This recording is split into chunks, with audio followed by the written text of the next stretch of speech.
அனைவருக்கும் வணக்கம். இன்னைக்கான அரசியல் அப்டேட்டில் நம்ம பார்க்க போகிற ரொம்ப முக்கியமான ஒரு பரபரப்பான தகவல் என்ன அப்படின்னு பார்த்தீங்கன்னா, என்டிஏவில் ஓபிஎஸ் டிடிவி தினகரன் அப்படின்னு அமித்ஷாவுடன் பேசியது எதற்காக, என்ன விதமாக பேசியிருக்காங்க அப்படிங்கிறத பற்றியும், இது குறித்து அண்ணாமலை கொடுத்த பதில் என்னவாக இருக்கிறது அப்படிங்கிறத பற்றியும், அவர் கொடுத்த பதிலும் சரிங்க. என்டிஏவில் ஓபிஎஸ் டிடிவி தினகரன் இணைவதாக கூறப்பட்ட அந்த செய்தியால் அவங்க ரெண்டு பேருமே என்ன மாதிரியான விஷயங்களை சொல்லியிருக்காங்க, அதற்கு அமித்ஷாவுடன் அவங்க என்ன மாதிரியான கருத்துக்களையும் என்ன மாதிரியான அவங்களுடைய எண்ணங்களையும் பதிவு பண்ணியிருக்காங்க அப்படிங்கிறத பற்றியும் பல சுவாரஸ்யமான தகவல்கள் தற்போது வெளியாகி அரசியல் வட்டாரங்களில் மிகப்பெரிய அளவில் பரபரப்பை ஏற்படுத்தி வந்துட்டுருக்கு அப்படின்னு கூட சொல்லலாம். இதனுடைய காரணமாக பார்த்திங்க அப்படின்னா அரசியல் சூழலில் தற்போது நிலவி வந்துட்டு இருக்கக்கூடிய மாற்றங்களை விட மாற்றங்கள் இன்னும் அதிகபட்சமாக வேறு விதமாக மாறக்கூடிய நிலைமை உருவாகும்.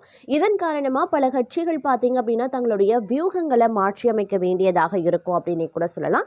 இது குறித்து பரபரப்பான தகவலோடு இன்னும் சுவாரஸ்யமான பரபரப்பான அரசியல் அப்டேட்ஸை தொடர்ந்து நீங்கள் தெரிந்த பலன் பெற வீடியோவை ஸ்கிப் பண்ணாமல் கடைசி வரைக்கும் பாருங்கள். வீடியோக்குள்ளே போகிறதுக்கு முன்னாடி இது வரைக்கும் நீங்கள் நம்ம சேனலை சப்ஸ்கிரைப் பண்ணலை அப்படின்னா உடனே சப்ஸ்கிரைப் பண்ணிக்கோங்க. அப்படியே பக்கத்தில் இருக்கக்கூடிய நோட்டிஃபிகேஷனுக்கான பில் பட்டனையும் ப்ரெஸ் பண்ணிக்கோங்க. சரி நேயர்களே, வாங்க வீடியோக்குள்ளே போகலாம்.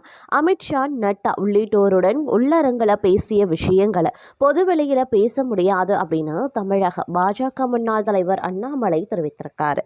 தமிழ்நாட்டில் தேசிய ஜனநாயக கூட்டணி வலிமையாக இருக்க வேண்டும் அப்படிங்கிறத எனது விருப்பம் என்று கூறிய அண்ணாமலை, ஓபிஎஸ் மற்றும் டிடிவி தினகரன் ஆகியோரை சந்தித்தது நட்பு ரீதியிலானது அப்படின்னு சொல்லியிருக்காரு.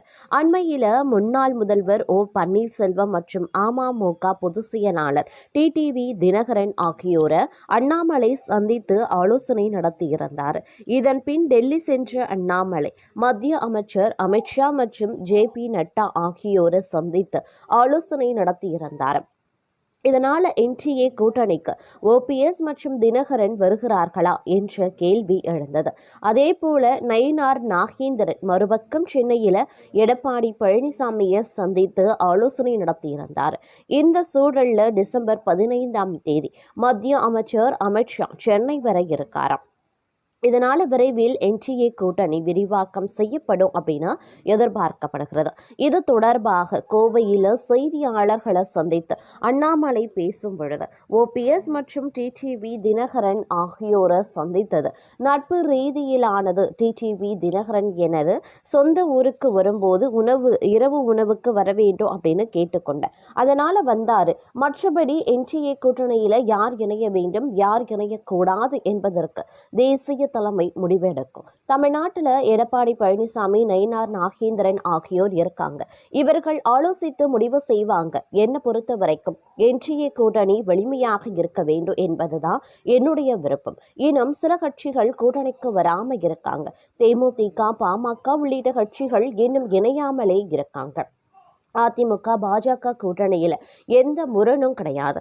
அமித்ஷா, நட்டா, நயினார் நாகேந்திரன், எடப்பாடி பழனிசாமி உள்ளிட்டோரும் கூட்டணி தொடர்பாக சரியான நேரத்தில் பேசுவாங்க.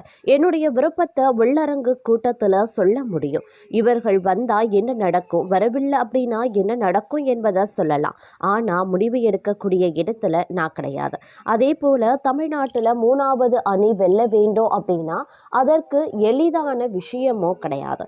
2வது இடத்தை கூட விட்டுவிடக்கூடாது அப்படிங்கிறதுல தீவிரமாகவே இருப்பாங்க. கேரளாவில் அப்படி அதிகமாகவே நடக்கிறது. 3வது இடத்துல இருந்து 2வது இடத்திற்கு எளிதாக செல்லவும் முடியாது. அதனால் கிராஸ் ஓட்டிங் அதிகம் நடக்கும் அப்படின்னும் அவர் தெரிவித்திருப்பதும் குறிப்பிடத்தக்க ஒரு விஷயம் அப்படின்னே கூட சொல்லலாம். அது மட்டும் இல்லாமல் மத்திய அமைச்சர் அமித்ஷா பார்த்தீங்க அப்படின்னா நட்டாவுடன் பேசியது பொதுவெளியில் சொல்ல முடியாது என பாஜக மாநில தலைவர் அண்ணாமலை தெரிவித்திருக்கிறதும் சில கேள்விகளையும் எழுப்பியிருக்கிறது.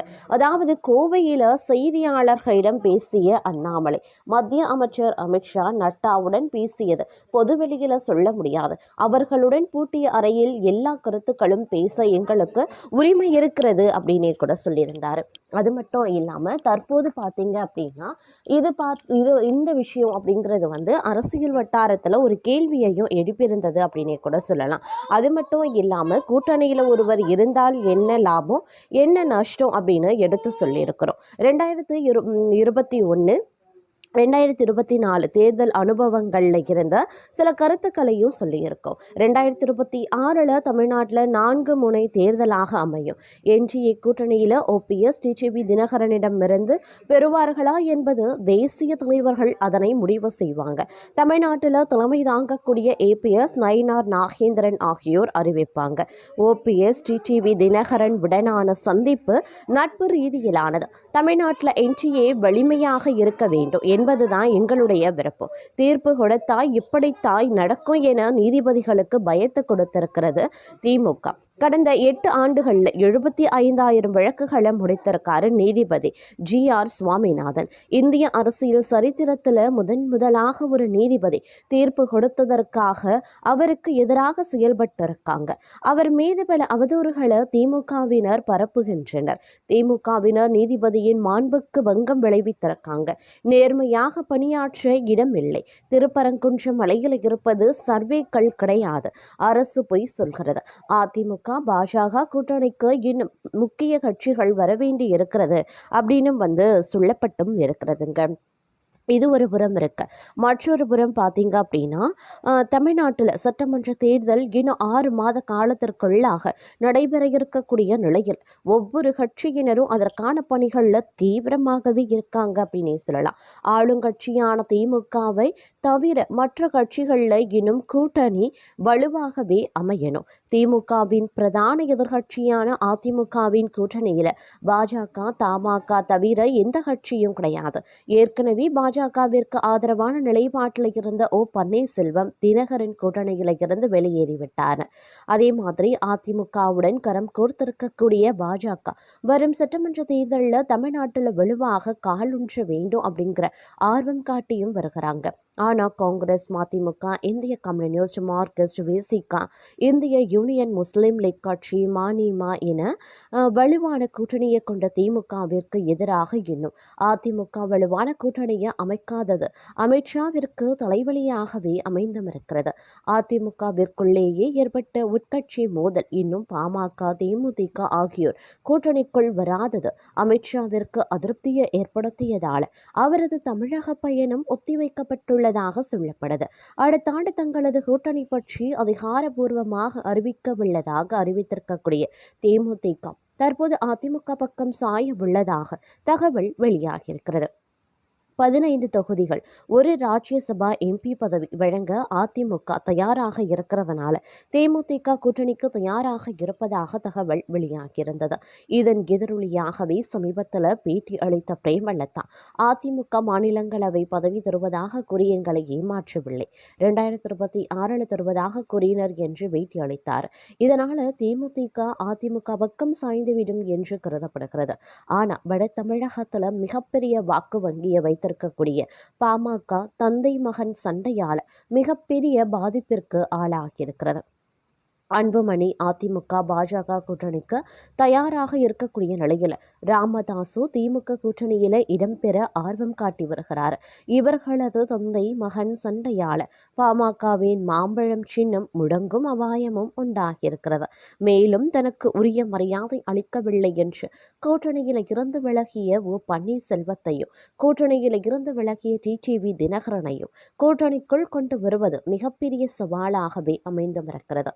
எடப்பாடி பழனிசாமியை தொடர்ந்து சரமாரியாக விமர்சித்து வரும் தினகரன் அவரை கூட்டணி தலைவராக ஏற்பாரா என்பது கேள்விக்குறியாக மாறியும் நிற்கிறது. கூட்டணிக்குள் வருவார் என்று எதிர்பார்க்கப்பட்ட விஜய் தன்னை முதலமைச்சர் வேட்பாளராக ஏற்கும் கட்சியுடனே கூட்டணி என்று விடாப்பிடியுடன் இருக்கிறார். பல சவால்கள் அதிமுக கூட்டணியில் இருக்கிறதுனால தமிழ்நாட்டில் தாக்கத்தை ஏற்படுத்த வேண்டும் என்ற அமித்ஷாவிற்கு மிக பெரிய தலைவலியை உண்டாக்கி இருக்கிறது அப்படின்னு தான் சொல்லணும். அது மட்டும் இல்லாம அதிமுக முன்னாள் அமைச்சர் வைத்திலிங்கம் வந்தா தாவிக தலைவர் விஜய் சில லாப கணக்குகளை போட்டு வைத்திருக்கிறதாகவும் சில தகவல்கள் கிடைத்திருக்கு. இருக்கிறது.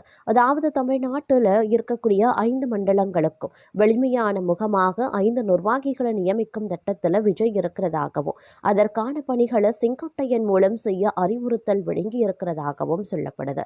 அண்மையில் அதிமுக மூத்த தலைவர் செங்கோட்டையன் தாவேகாவில் இணைந்தார். தாவேகாவில் இணைந்த அவருக்கு தாவேகா நிர்வாக குழு தலைமை ஒருங்கிணைப்பாளர் பொறுப்பும் அளிக்கப்பட்டது. இதையடுத்து மேற்கு மாவட்டங்களான பொறுப்பாளராகவும் நியமிக்க செய்யப்பட்டார். இதன் மூலமாக குங்குமண்டலத்தில் தாவேகாவின் முகமாக செங்கோட்டையன் மாறியிருக்கிறதும் குறிப்பிடத்தக்க ஒரு விஷயம் அப்படின்னு சொல்லலாம்.